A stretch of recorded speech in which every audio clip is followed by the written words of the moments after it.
Keep walking. You're with us. You're with us. Come on, keep walking. Keep walking. We're right on pace. We're right on pace. Stick with me. Hey guys! This movie is adapted from one of Stephen King's darkest novels, a story so disturbing that many thought it could never be turned into a film. Alright, without wasting any more time, let's dive straight into the discussion.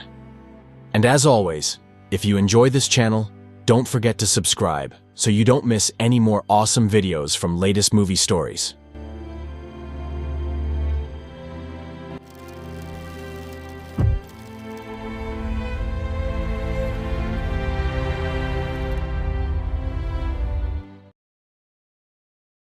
Prosperity.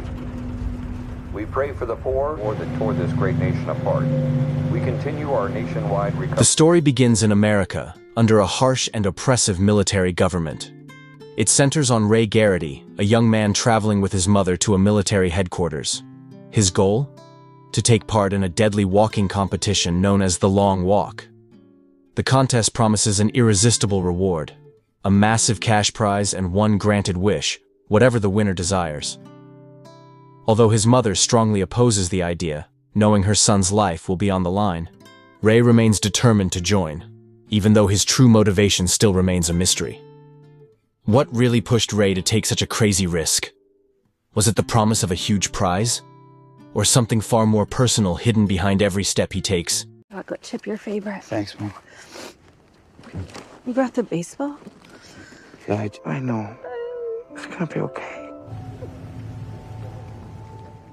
When Ray arrives at the site, he starts meeting other participants: Peter McVries, Stebbins, Olson, Arthur Becker, and Gary Barkovich, each with their own quirks and tension before the deadly walk begins.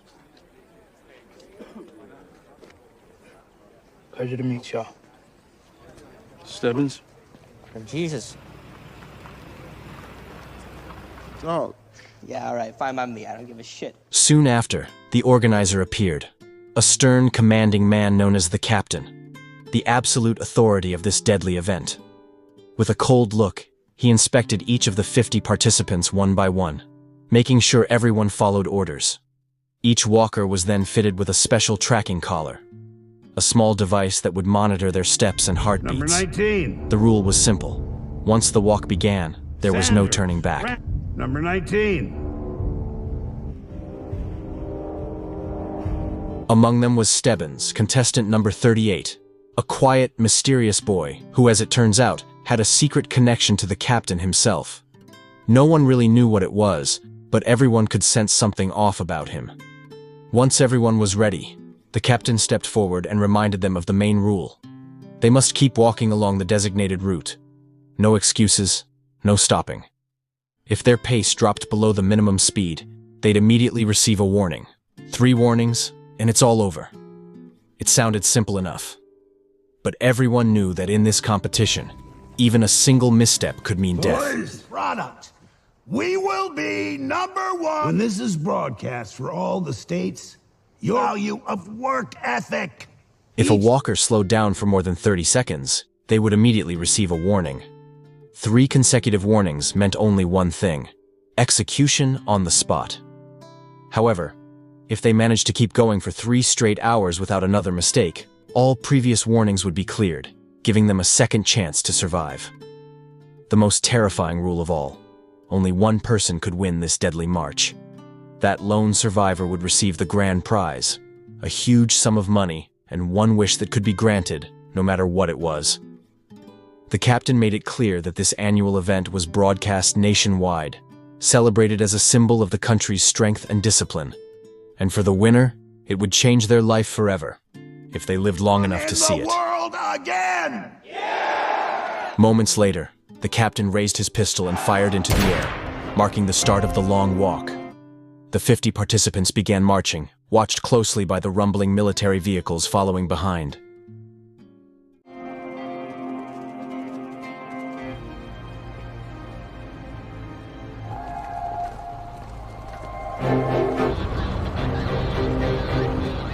During the first 5 miles, the atmosphere still felt light.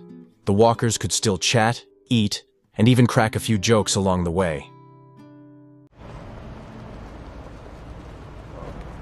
Hey, you think it's smart stuffing your face with all those jokes? But the first wave of tension hit when one of the walkers suddenly stopped on a bridge, just to tie his shoelaces and shake out a pebble.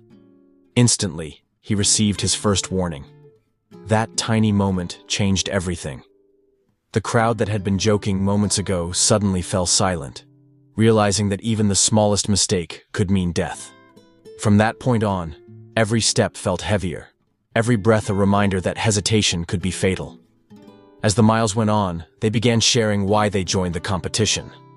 Since this film focuses on a never-ending journey, every short conversation became a window into their dark pasts. The endless road became a confessional. Each word they spoke was a piece of their pain left behind with every mile. It turned out, most of them weren't chasing the prize.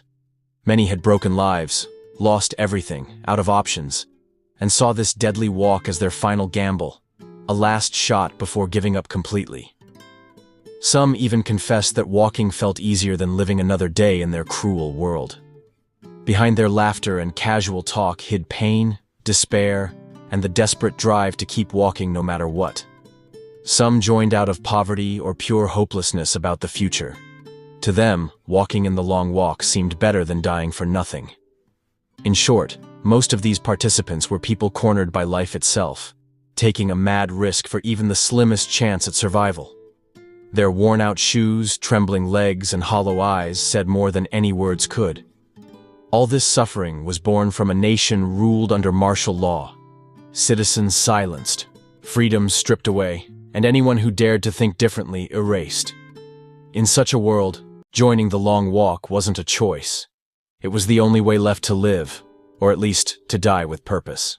By the time they reached the 17-mile mark, around 27 kilometers in, one of the younger participants, a boy named Curly, started suffering from severe leg cramps.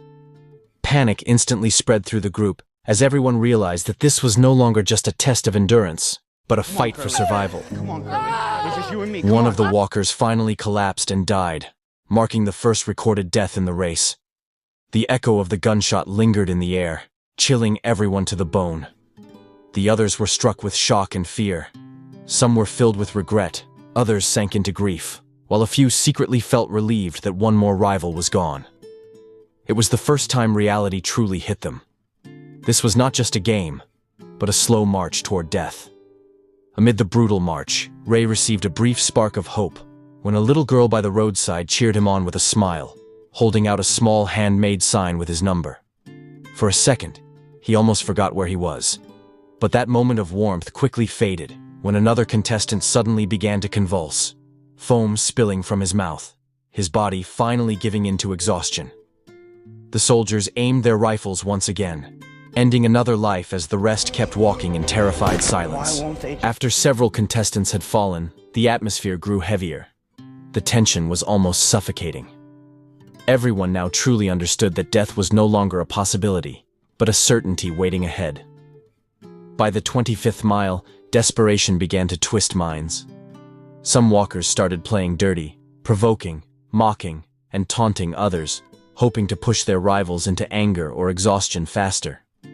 It was a cruel psychological battle now, where survival wasn't just about strength, but about keeping your sanity intact.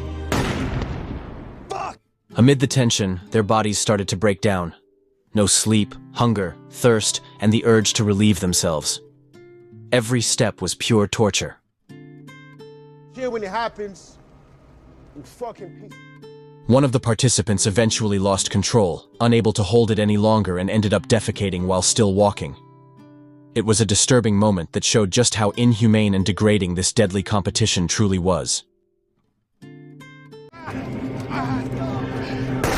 Ray had witnessed his own father's execution at the hands of the captain.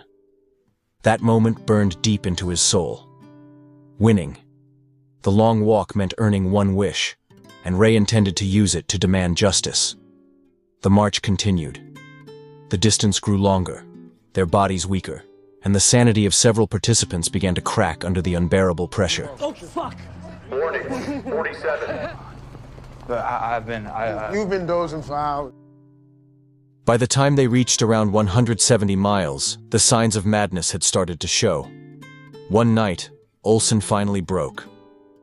He used up the last of his strength doing something reckless and senseless, proof that the human mind could only take so much. As the number of participants kept shrinking, the walk grew more brutal than ever. At mile 209, only 6 remained. The pace was still dictated by the same cold rules, but reason had long abandoned them. Regret started eating away at their minds. If they stopped, they would die. If they kept walking, the suffering would only grow worse. In that despair, Gary chose to end it himself, a tragic reminder of just how completely shattered their spirits had become. Warning, number 5.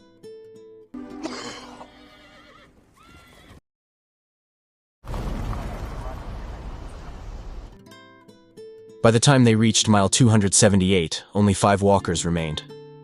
Every ounce of strength had been drained from their bodies. Ray's shoes had completely fallen apart, forcing him to walk barefoot across the rough, burning pavement. In the midst of his agony, Ray suddenly spotted his mother standing by the roadside, watching him with tearful eyes. Overcome with emotion, he almost turned back, ready to run into her arms and apologize before his body gave out. But Peter quickly pulled him back to reality, reminding him that turning around meant death. Not everyone had the same will to keep going.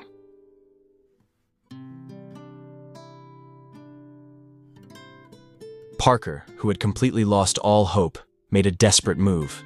He snatched a gun from one of the soldiers and pulled the trigger. His reckless act ended instantly, marking another grim reminder of how cruel this competition truly was.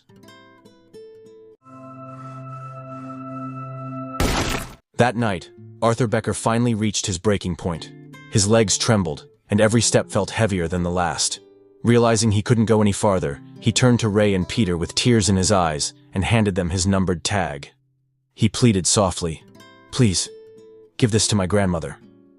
Tell her I'm sorry." Moments later, before anyone could say another word, the soldiers raised their rifles, and Becker's long walk came to an end in a single gunshot. At last, only 3 walkers remained: Ray, Peter, and Stebbins, the son of the captain himself. Stebbins' condition was deteriorating fast. His nose was bleeding, his body trembling, and his steps growing uneven. In a moment of despair, he finally revealed the truth behind his participation. Stebbins wasn't just another contestant. He was the captain's illegitimate son. Born from a woman forced into submission, abandoned, and left to bear the shame alone, Stebbins had grown up consumed by bitterness. He joined the long walk not for glory or wealth, but to expose the cruelty behind his father's power, and if he won, to use his wish to help the forgotten children born from the captain's sins. I didn't think he knew I was his son. Failing me now. I can feel my liver go. They allowed them when there's 2. The real die. However, his body could no longer endure it. In the end, Stebbins gave up, collapsing to the ground, and was immediately shot. Now, only Ray and Peter remained in the race. The crowd was already waiting at the finish line, cheering wildly, unaware of the pain these two had endured. But the rule was absolute. As long as 2 walkers were still standing, the race could not end. Ray and Peter kept moving forward, their bodies trembling and their vision blurring from exhaustion. Suddenly, Peter stopped. He lowered his head and weakly said, "Let Ray win." But Ray, though barely able to stand, refused to let his friend give up. He urged Peter to keep walking, reminding him of everything they had been through together. Ironically, when Peter finally gathered his last bit of strength to move again, it was Ray who stopped.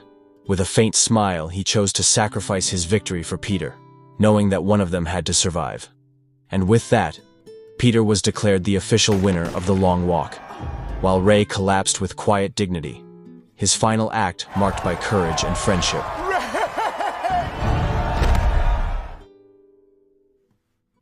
And not long after, the captain stepped into the crowd and congratulated Peter. As tradition dictated, he offered the victor one wish, anything Peter desired. With his breath barely holding on, Peter made a single, quiet request. He asked for the weapon held by one of the guards beside him. The captain, proud and unsuspecting, granted his wish without hesitation. But in the very next moment, to everyone's horror, Peter raised the weapon and struck down the captain right in front of thousands of witnesses, ending the ruthless legacy of the Long Walk once and for all.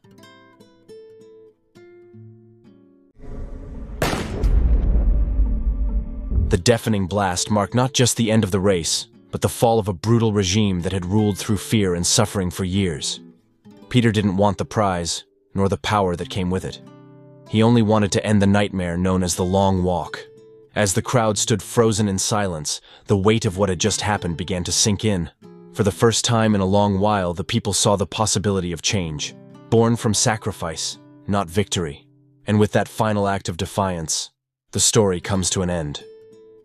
And that's the harrowing storyline that tests the limits of humanity in The Long Walk. This film is brilliant because it doesn't rely on jump scares, but instead delivers deep psychological terror. We see how friendships are forged amidst constant threats of death. Some viewers might find the film slow or overly talkative, but that's exactly where its strength lies, in building tension. The movie teaches us that every step in life is a choice. We must fight for freedom and never allow ourselves to be dictated by a cruel system. Never stop walking toward your goal, even if you feel completely alone.